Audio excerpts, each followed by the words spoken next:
Okay, changing the subject to our favorite protocol. I got the t-shirt and everything. Same thing applies, guys. This is the first time I do this. It is work in progress. It's also the type of content that we are going to put in the public domain, and you guys are the test audience. This time it's about the NETCONF protocol.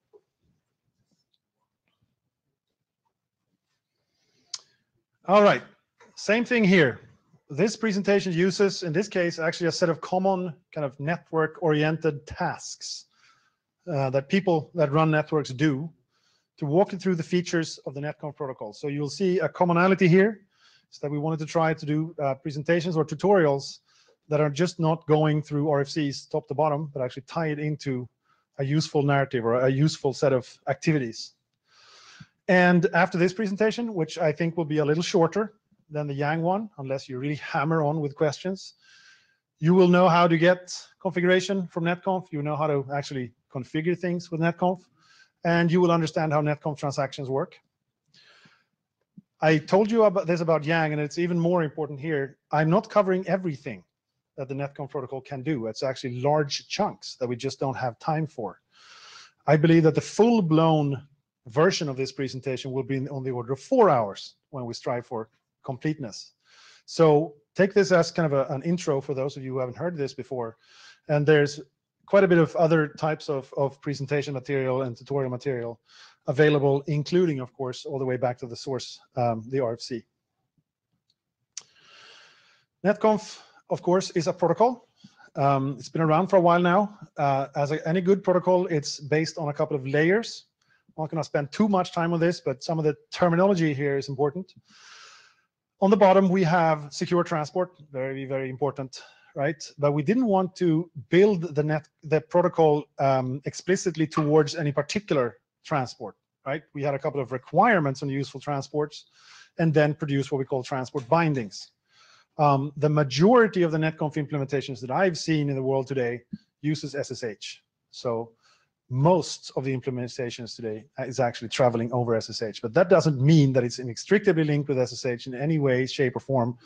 Especially in the beginning, we had grand plans about SOAP and BEEP and all kinds of things. We may see, or we will see, actually I think we will see TLS coming, but for now, most of the actual deployed equipment runs over SSH. Then we have a messages layer. So this is, let's call it the envelope. It's the RPC reply style messaging that you've seen before. You'll see already here, hopefully, that this is actually the on-the-wire encoding for NETCONF is XML, right? But that doesn't mean that you guys need to know XML. There's a lot of nice libraries. And there's also another NETCONF-like protocol called RESTconf in the making, and we'll probably extend the tutorial to add that too, where we have JSON. But for NETCONF, we use XML. So you have the messages layer, RPC and RPC reply. Then we have operations. So NETCONF as a protocol, and this makes it vastly different from things like SOAP, from things like HTTP, from things like BEEP. We actually describe a set of base operations. So we go far up the stack compared to many other things. So the next time people ask you, why do we use NETCONF? Why don't we just use REST? You can tell them because NETCONF is a full semantic stack with operations in it. REST is an architectural principle. You can probably implement NETCONF-like behavior using REST, but it's not in REST itself. On the top, we have content. This is, of course, where Yang comes in, right? When we actually published the NETCONF RFC, the first thing that we heard back was nothing, right? Because what's the fun of a protocol when you don't know what you're manipulating, right? So, of course, the fun starts with the content. In NETCONF's case, it's the configuration data and also the notification data. We won't talk about notifications today, but the configuration data. And, of course, that's what we created Yang for, to describe the syntax structure and semantics of the content that travels in NETCONF. A core principle of NETCONF that it also makes it vastly different than many other so-called protocols is that we have the concept of data stores. I'm trying to use data stores when I can, not databases. We have the concept of data stores. There's 3 of them this far. We'll talk about capabilities. So this denotes a capability, which means that it's optional. But let's talk about all 3 of them. Of course, the running data store is what reflects what the box is doing right now. What that actually means in a router, switch, or base station depends a little bit on the vendor, right? It may take time for your newly changed configuration to actually happen on your firmware, but it's the representation of what the box thinks is its complete and active configuration. We have a startup data store. That's a pretty obvious thing. Usually when you want to snapshot, or you say that this looks like a good configuration to have when I come up again, you copy the content of your running into the startup data store. So the next time your box cold or warm boots, it's going to read the startup configuration. A key thing that makes NetConf perhaps a little bit more interested, depending on your leanings, is the candidate data store. I think of it as a scratch pad. It's a global scratch pad, but it's where you actually start editing your configuration. And the cool thing here is that with the candidate data store, you can pre-validate. We'll get to that, but you can pre-validate the configuration without affecting the running data store in a well-implemented system. And of course, the communications between candidate and running is that when you're happy with your candidate, and we'll talk about this in more detail, you do what we call a commit. Commit means take the content of candidate and make it running. Very painful to implement for those of you who knows. And of course, you can go the other way around. So when you start afresh, you start a new session, you usually start by copying your running into your candidate. You manipulate that till you're done, and then you commit. Okay? It's important to have these kind of concepts in your head to really understand why NetConf may make sense for you or not. There's nothing particularly strange with a basic NetConf session. Like most RPC-based stateful protocols, they go through kind of three main phases. We start a session by exchanging what's called hello messages. We'll look at example of this. The cool thing here is that the hello messages gives you capabilities exchange, which is also a little novel, a little new, I think, for network management protocols. Then you go on your merry way. You perform usually one or more operations. Great. First NetConf question. Just one question. The data store is on the server or the client? That is a fantastic question. It is on the server. Really important. So these three would be implemented in your favorite router vendor. Okay. And another question, is it part of NetConf to discover the capabilities of the server, for example? Absolutely. So that's what's going to happen in the first phase here. We do a very thorough capabilities publishing or exposure. So yeah, I'll show you examples. So you perform a set of operations, a series of operations until you're happy, and then you end your session. Of course, the well-behaved client would do a close session. The less well-behaved client would do a kill session, and the really rude would just tear down the transport, just kill SSH. It kind of has the same effect. So here we go with the capabilities, right? For every new session, the client starts with sending a hello. The client actually sends capabilities if it wants to. It doesn't make much sense, actually, in the real world, but you can send things like what NetConf version you support. The server then responds. This is a very, I don't have time to show you running code, but this is a very small response. This is usually fairly large. What this server tells the client here is that it supports NetConf base protocol 1.1, so the client knows that all the mandatory capabilities, all the mandatory functions in NetConf is supported by the server. It also says that actually I have writable running. You can write straight into my running data store, and I have a candidate. So this implementation actually has two of the three data stores that I showed you on the previous slide. Now the client knows, right? Down here, and for further study, the server also says, these are the Yang modules that I support. Think about that for a while. That's pretty cool, including the revision and how to actually get a hold of it.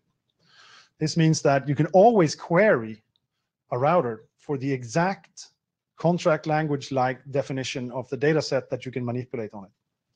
This has been sorely lacking in the industry for a long, long while. And before we move on, I'm going to bring in some question. Yes. Features and deviations, are they exchanged in the capabilities? Features, yes. Deviations are in the Yang files that you look in. Ah, okay. Okay. Oh, they are? Yeah. See, this is great. They're also, okay, so the actual editor of the RFC said, yes, they're also advertised. So both deviations and features. That was close. Thank you. Should probably put that in the example. Okay, some terminology. So this is XML heavy, but bear with me. Okay, so in NetConf lingo, you remember this? This is the RPC envelope. Here are our operations. So in this case, we use the get operation. It's a basic NetConf operation.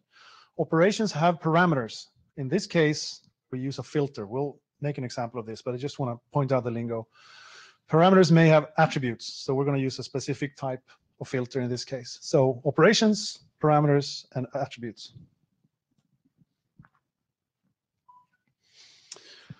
So the first completely set up question is, how do I get all configuration and operational data?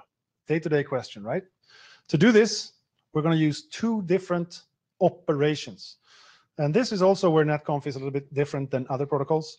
We make a strong difference between the get operation that actually returns everything, both configuration and operational data. So if you want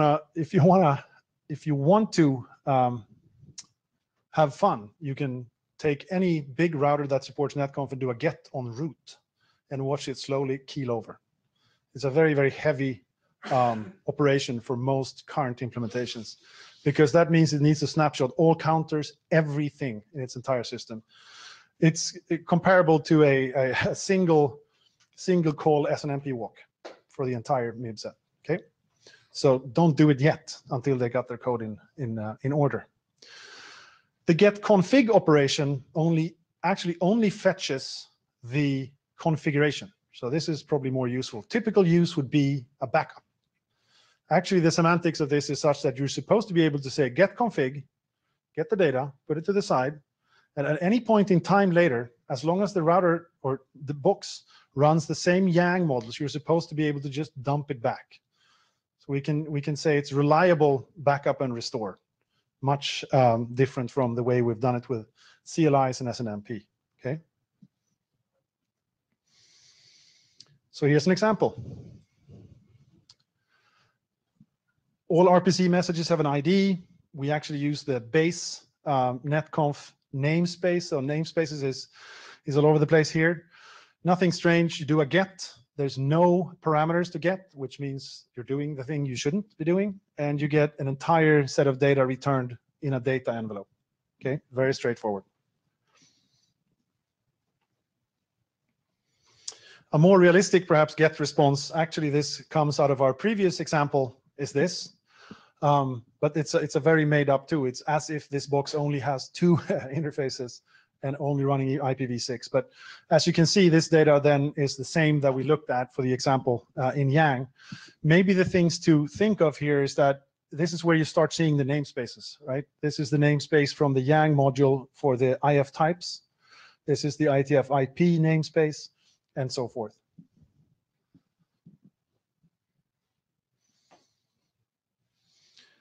Okay, so of course our eager network person wants to know how to filter data instead of just get everything, right? So both the get and the get config operations have a filter parameter. There are two types of filters. There's a simple subtree filter, which I believe is actually mandatory. So it's a way of pointing out this is the path to which I want to see everything below that. For the more adventurous implementors, you can also have filter type XPath. And that puts you in a whole different situation. XPath, as you guys know, is a whole query language where you can do all kinds of cool stuff with existence tests and counters and all kinds of things. But subtree is mandatory. So in this case, we're going to use a filter to select a particular subtree and only get that. So here we go. We send the following message because we want to see just the interfaces list. So we have a get. We have the parameter filter type subtree. And what we're saying here is that we only want to see what's under interfaces. Okay. This is the, if you like, the subtree criteria. I should probably make it into one element. And here's the response message. And it throws back at me that based on the filter from this namespace, here is the only interface that I have. It's called ETH0.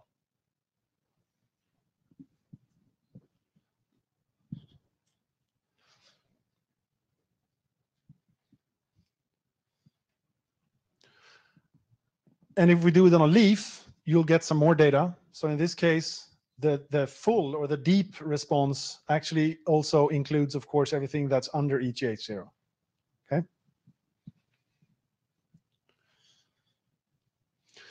Okay, so that's that about getting, get config, and filtering. Now, how do we manipulate configuration? So in this case, again, we're going to borrow from our previous example. We're going to enable and configure IPv6 addresses for the interface. Two new operations here. Edit config is the big tool to actually manipulate data on boxes. So we're going to edit data store content, but you guys now know that there's 3 data stores. So we may need a target parameter to specify which data store am I manipulating at this point. And if we are manipulating the candidate, you guys remember that we need to also use the commit operation to take what's running in the candidate and make it running.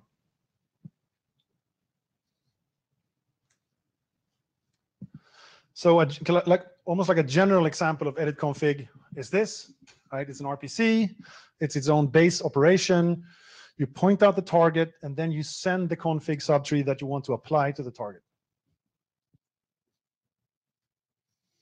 So here's the actual payload to do what we did as an example in the previous, in the Yang session.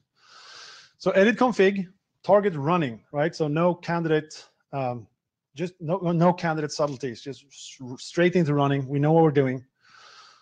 Config envelope, and in this case, we know that what we are going to change is in the interfaces subtree, and this is the namespace for that under interface. For this to be actually valid, of course, we need to send the key. So we need to say that for this member of this tree, ETH0, make it enabled. Okay, so this is the edit config content to do what we mentioned in the Yang module. But that's too easy for our adventurous programmer here. He wants to use, she wants to use edit config on candidates. First of all, as I said, you have to check the fact that the box supports the candidate capabilities. You have to look in the hello message to see, does this box actually support candidate? If it does, here's what you need to do. First of all, it's good form to clear out the candidate. As I said, the candidate is global. So there may be lingering data in it that someone else didn't clean up after them. You edit the candidate so it looks like the way you want it to, and then you commit it, again, which means that you move the content of it into the running data store. Yes? How do you deal with race conditions for that? You take locks, and we'll get to that in 5 slides. Oh, good. 2 people just running up. That's fine.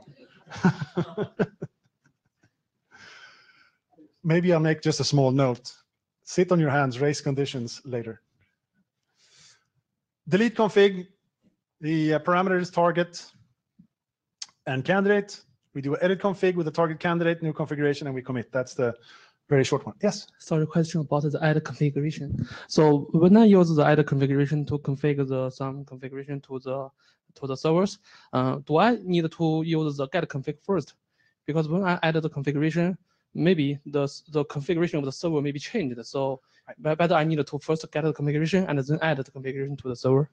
I think it's safe to say that in most real implementations, you would do a get config so first. This is not the protocol declaimed. This is the implementation, dependent. Yes, oh, yes, exactly. So but in realistic systems, so like the ones that we have, from the point of view of the protocol, do we need some mechanism for to guarantee that the consistency of the configuration between the client and the server?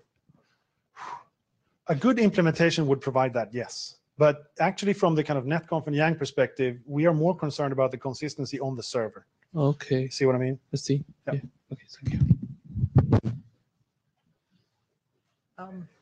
Also, can I do anything like wildcards? So on the previous slide, could I do like interface star enabled true, or do I have to do them? So I'm going to glance over and say in subtree you can't. With XPath you can go crazy on it. Yeah.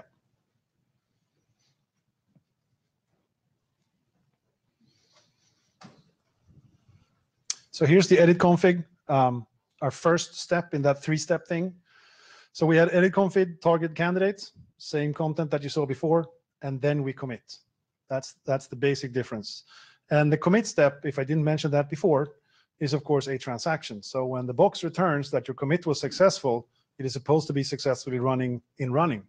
If something happens while applying it, you should have your candidate intact. And you can use other things like validate or change what you have in your candidate and retry. Okay. Now, 3 slides.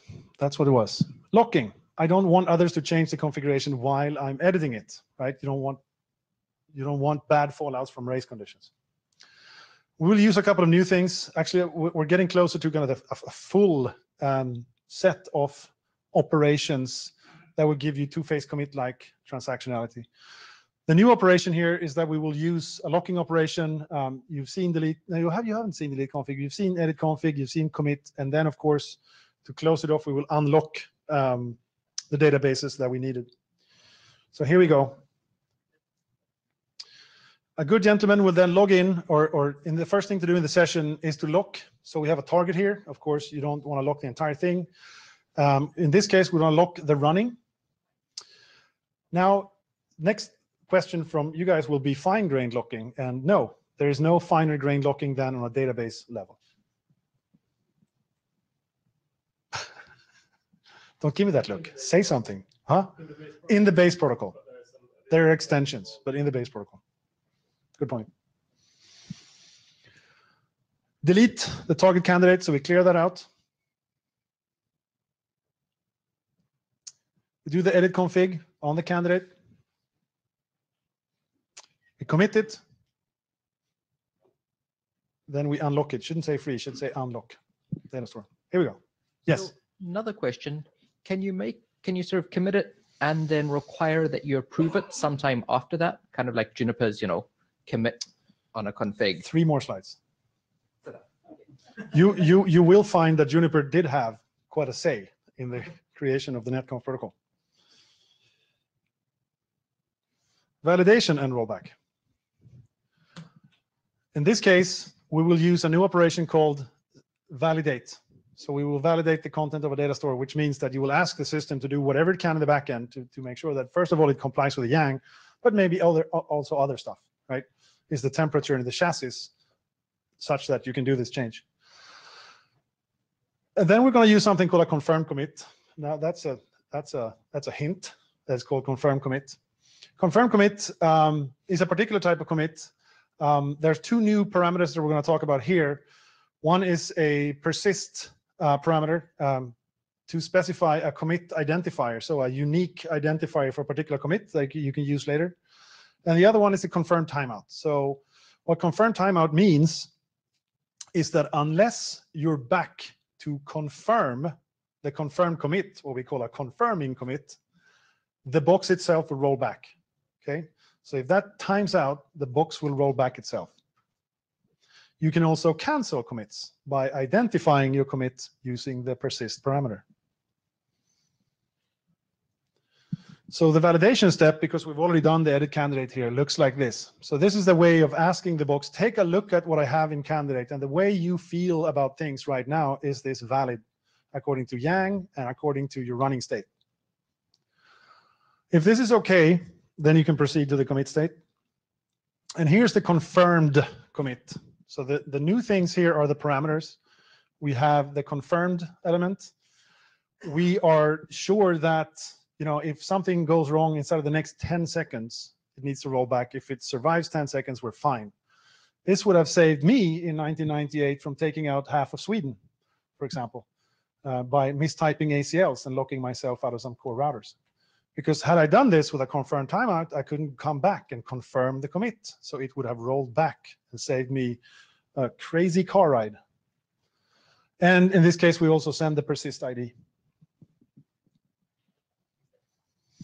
And here's what the confirming commit looks like. It's a commit like any else, but you send the persist parameter here. So that means that you can forget about the timer. You're now can forget that state and you're running. Okay, we're getting closer to the final crescendo here. It's configuring multiple devices. So in this case, our network engineer wants to configure multiple devices at once and roll back everything if anything fails, right? So you set up a VPN.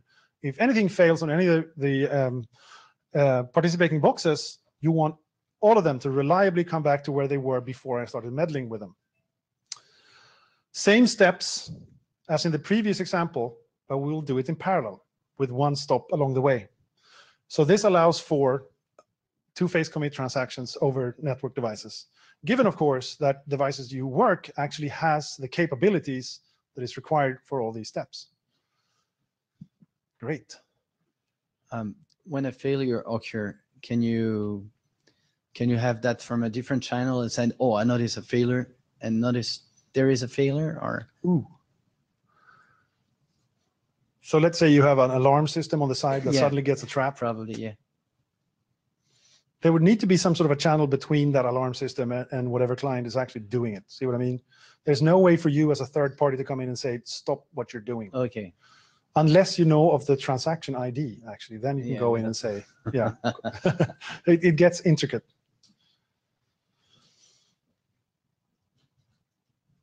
Okay, so here's the prepare phase for you, for the people with some database background. So 3 devices, right? Step 1, prepare. And prepare in this case means that you lock everything, clear the candidate, edit the candidate, and then you validate, right? So now you know that the content that you have in the candidate is validated by the box.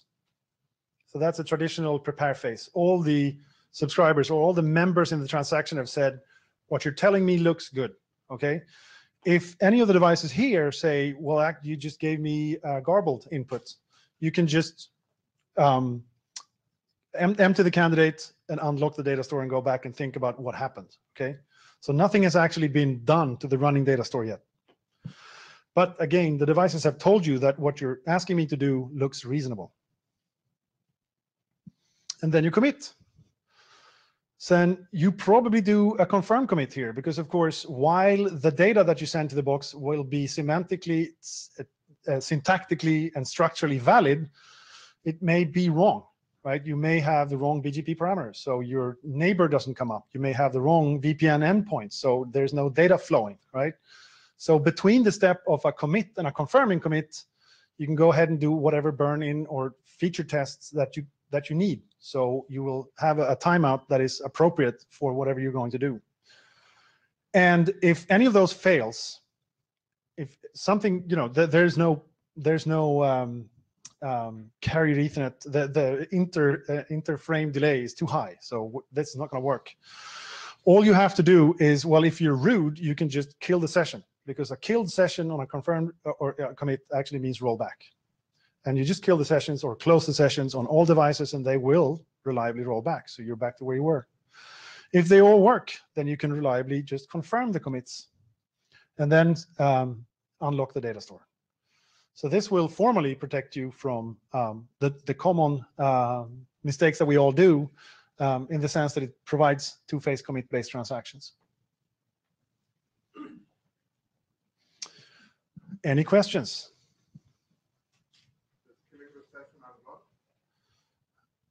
Did you catch that I looked unsure when I said that? Because I'm not sure after persist, I'm not so sure. If you have an open session with an outstanding commit, and you kill the session, does the box roll back? Yes. No, the question is, does it unlock? So if you just went ahead, you locked it, right? You did this commit, something failed. Yeah. Okay. And you said just kill the session. While you're sitting there with lock. It also releases the lock. It does. Yeah. It does. Okay. Yeah. That one I was very unsure about. Thank you, guys. Any other questions? Because this is my last slide before I conclude that you know everything about NetConf.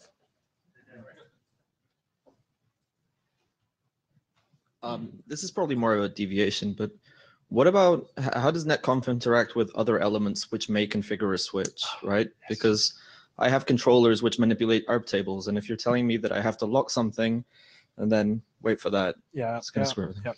That is a universally challenging thing, and it's not new for NetConf or for Yang for that matter. It's a tough thing. Like what Kiriti said, don't use anything else. Yeah. It depends. So from observation, because the company that I work for used to sell NetConf servers into people running or building network equipment. There are two kind of ways of going about it. The one is to take the step and say, look, the NetConf server actually owns the data, right? So everything that happens to that data needs to be conformant with Yang. That's for clean slate implementations, to put it mildly, right? When you have a green field. The other one is to actually try and separate them based on what it is that you want to do. So you have NETCONF for certain things, and then you have the others for other things, and you hope that there's no interaction between them. Yeah, because the NetConf for everything won't apply because it seems the timescale is very human operator focused, right? So you won't get a turnaround fast enough. So an example for NetConf or for? So an example I have is that we have software which effectively manipulates the ARP table based on local health checks. I'm not going to do the entire time frame of streaming something up centrally to then have something configured back out, right? Yeah. So what you would normally do, that's a good one. So what you would normally do is actually declare that operational. So you wouldn't even meddle with that through NetConf. See what I mean? Yeah. Record holder. So there's a similar thing with routes. We have static routes which are done through NetConf, and BGP routes that are not done through NetConf. And exactly what you said, timescales, it's dynamic and so on. And they're separate. So I don't know if you call the BGP routes operational. You can read them, but you definitely don't configure them. Any routes that you configure are static routes. At least this is how we work. Yeah. So there is also another working group called the ITRS working group, Interface to Routing System, and their intent is to support ephemeral configuration with a very high rate of change. So it's sort of a short circuit through the NetConf path, but it's still Yang model data. Yeah, it's a third type, right? Config, non-config, or operational and ephemeral. Yeah, it might be appropriate as a sort of a concluding remark is that, again, and thank you for your patience, this is a pretty basic and straightforward tutorial style presentation. So don't take away from this that we're not doing other things. We are doing a whole lot of other things in the IETF, both around protocol developments and certainly around the Yang language itself and modules. So this is the entry level welcome to NetConf Yang kind of presentation. And of course, you are all now able to obtain configuration, configure network devices, and explain to someone how NetConf transactions work. How am I on time? Yeah, officially dangerous. You can now shoot yourself in the foot using two-phase commits. If there's no other questions, thank you guys. That's it for this time. And no, wait, here's what we want to do. Here's what we want to do. We want to send the link to the evaluation, don't we? For the edu team. There is one, yes. How do we do that? It's pretty pointless to put it up on the projector. There is an evaluation link on the agenda for this item. Please, again, the usefulness for me is if you guys rip into what I just did and help me make this much better so I can iterate over the content many times. Go ahead. And do we have your slides available? They will be good one. They will be available at the same place that the evaluation link is at. Right. Good one. Yes. Thank you. Thank you. Very nice. Well set up. Thank you, sir. Okay. If nothing else, thank you, everybody. Thanks for coming.